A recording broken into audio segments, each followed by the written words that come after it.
And so it was after the fall of young King Ptolemy that Caesar did place the crown of Egypt upon the head of Cleopatra. But still there was much to do for Caesar in Africa and Asia Minor, for the remains of the Pompeian revolt was regrouping in Utica for a last desperate stand against Caesar in the name of the Republic. In Rome, Mark Antony stood in Caesar's place and did his bidding without opposition, until Caesar's young nephew and heir, Octavian, returned from school in Athens. In the boy there burned an ambition yet unknown to the Romans.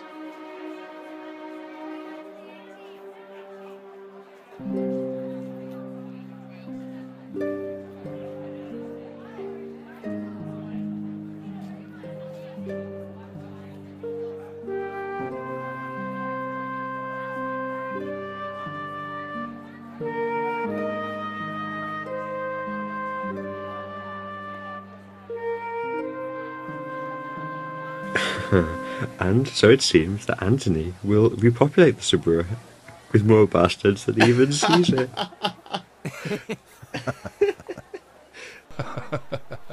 Speaking of bastards, Cicero, how is your mother? Steady, Cicero. It is not worth your breath to respond. Brutus, salve. How well you look. Being forgiven by Caesar for siding with Pompey has given your cheeks a rosy colour. Ah, Octavian. Back in Rome, I see. Yes, I am back.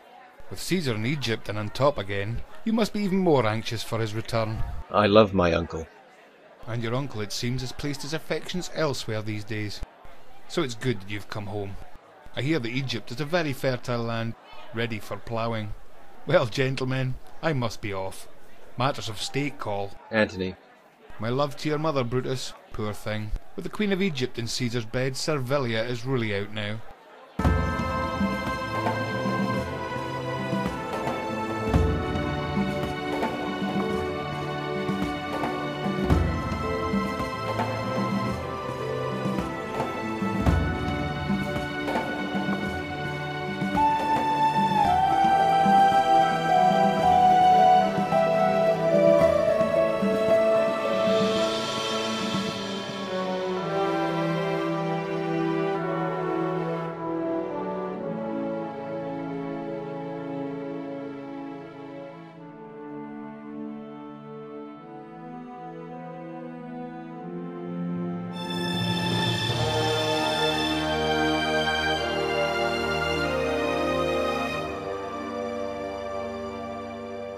All of this is Egypt, then.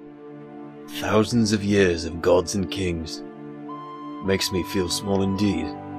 Even I feel small in a place like this. But it's not Egypt's past that concerns me now, but its future. Ah yes, your dream to restore Egypt to its former glory. It is not a dream, but my destiny, and yours as well. My destiny is in Rome. I have stayed too long here with you as it is. There are wars yet to fight with Cato and the rest. The restoration of peace in Rome is my business, and time is running out for me. Nonsense! There is all the time in the world. Ah, to be young as you again. Please stay a little longer. A few months at least. It's a seductive invitation, but why should I stay? I carry a child. Your child. The first and only son of Caesar. Cleopatra. Your son, Caesar. Your future and mine. Will you stay to see your son?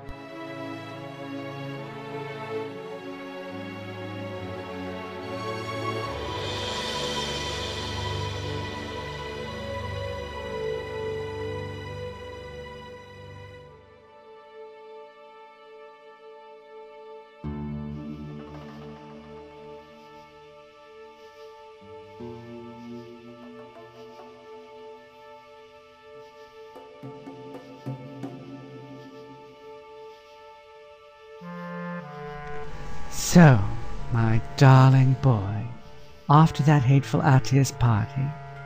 Oh, and on the subject of Caesar's niece, news has come from Egypt that Caesar is to be a father.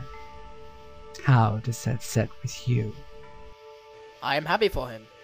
I wish you could let it go, your passion for that dead love affair. It is not becoming of you, mother. I suppose your fleeing Pompey to beg for Caesar's forgiveness is more noble. Stop it, mother! There is still time. Time to set things right. To reclaim your honor and the honor of this family which founded this republic. I am a weak woman. Only you can do it. Only you, Brutus.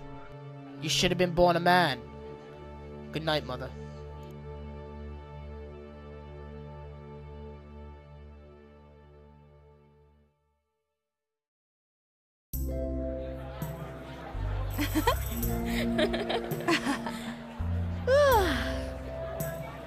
Oh, Mother, stop preening. You look fine. Well, I don't want to be upstaged by that crabby old witch when she gets here. You shouldn't speak about Calpurnia like that.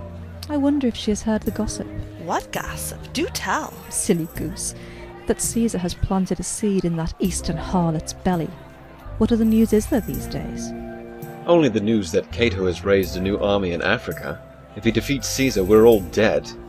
Now that is something to really worry about. I wish I were old enough to fight. Now there's the Julii spirit. Well, my darlings, buck up. We'll first have to survive this dinner party and that boring old sea turtle Calpurnia. I wonder who is going to tell her.